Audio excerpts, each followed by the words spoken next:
One ringing phone, one woman in a blue work shirt, and a deal too big for people like me to touch. That's how the night started.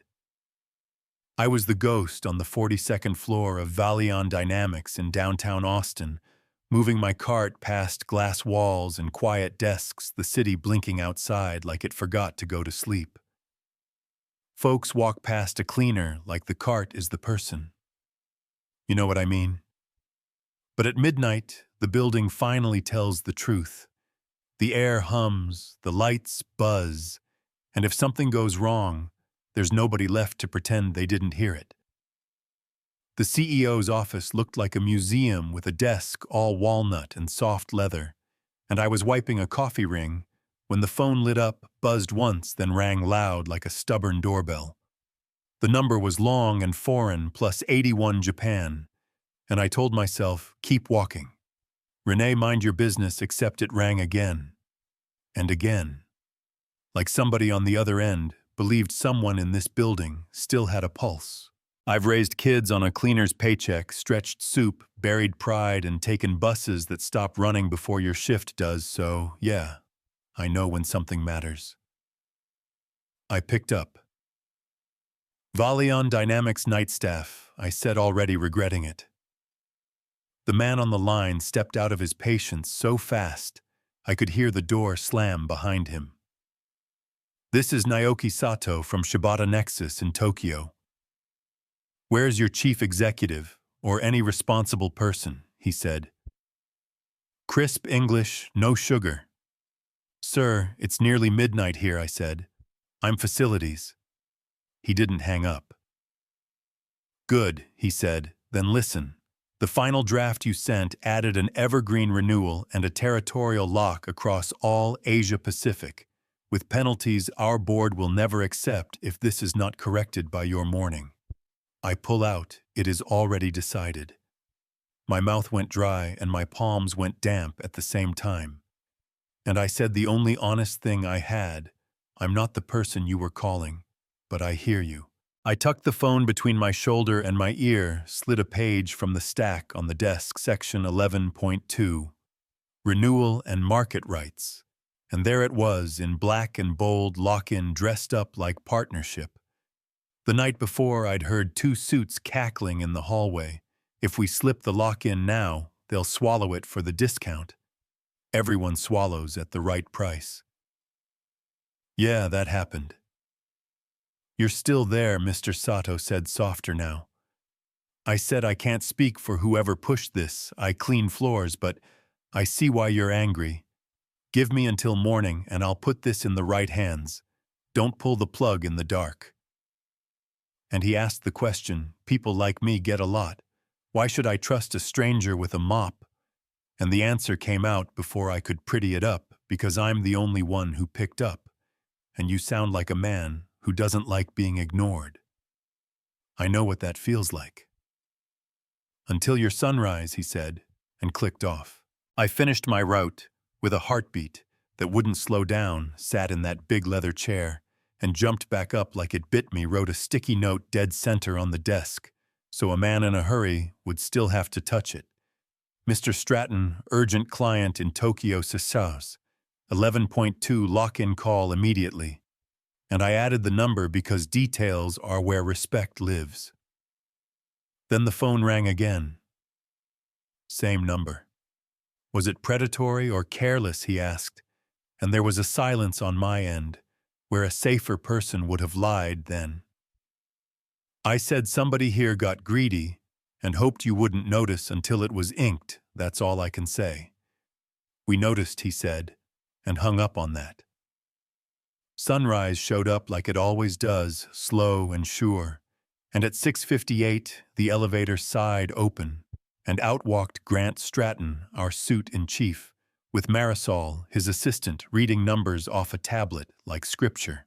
He saw the phone off the hook, saw me, and his eyes did that calculation men do when they think nothing in this room should surprise them.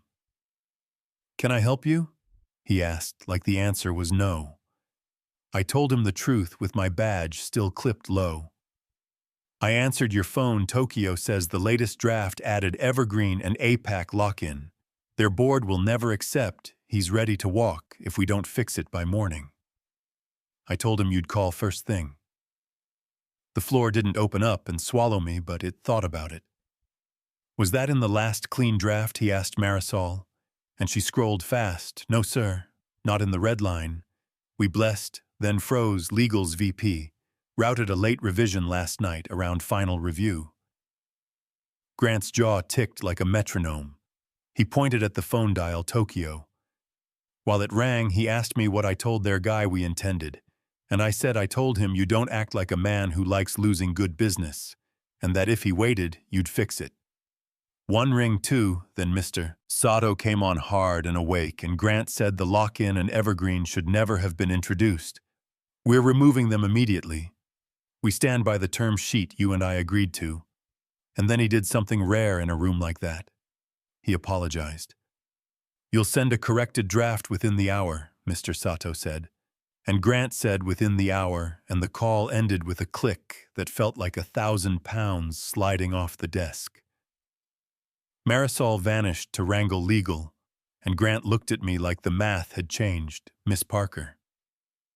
You understand, you just kept my company from getting its face broken right. And I shrugged, because pride is delicate, and I've learned not to wave it around. I picked up a phone, I said, and he huffed that ghost of a laugh. I have directors who wouldn't have had the nerve. He asked me to sit with his team and tell them what I see, that they don't, not polite, honest, and then he did something that breaks a rule. In rooms like that, he offered his hand to the night cleaner, and it wasn't pity, it was respect. The week that followed moved fast in the way quiet revolutions do. Legal pulled the clause and sent a clean draft. PR stitched a careful line about alignment with partners. Finance grumbled about margins and then remembered margins die without customers. Inside the walls, the story ran sideways like truth always does. Some folks tried my name on their tongues for the first time. Some stared through me harder, hoping I'd turn back into furniture. And a few stopped by with too much sugar, heard you had an exciting night, better to leave things like that to the professionals.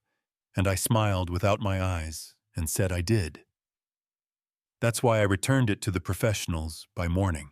There were meetings where I wasn't at the wall, but at the table, and you could feel the static ripple when someone unexpected is asked to speak. I told them how many little lies slip into a draft. When greed sets the pace, how a ringing phone isn't a security risk, if ignoring it turns a spark into a fire.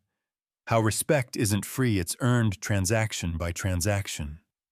Cup by cup, clause by clause. The legal VP who snuck in the clause sat stiff and silent, then tried the word protocol like it was a shield. With all respect, we can't have non-authorized personnel fielding executive communications, and Grant didn't raise his voice. We also can't have VPs routing changes around final review, and the room learned a new temperature. Consequences came. Not the spectacle some people wanted, but real enough his bonus disappeared, and a manager reads every line he breathes on now. And here's the twist. You're waiting for, the same week, Valion put my face on the intranet with a banner about listening to unsung teams. Compliance hung a new poster by the elevators. External calls must be handled only by trained personnel. A cartoon phone with a red X like a kindergarten lesson. Celebrate the cleaner who picked up. Then write a rule so nobody does it again. People told me it wasn't personal, and I laughed. Nothing is more personal than a rule written about your hand after it saved someone else's neck. Grant stopped by my station late one night and said, "For what it's worth, I fought that sign. Sometimes safety wins the meeting. Common sense has to win the hallway." And I told him I understood, because I do. They made a frontline council, a handful of us from nights and cafeteria and reception, who hear everything because people forget we're there. And they pay us real money to sit with departments once a month and tell them what's leaking under their doors. I kept my shift because there's honor in it, and the city is gentler when it sleeps. But my badge opens rooms it didn't open before, And every now and then, the CEO nods at me like two people who survived the same storm.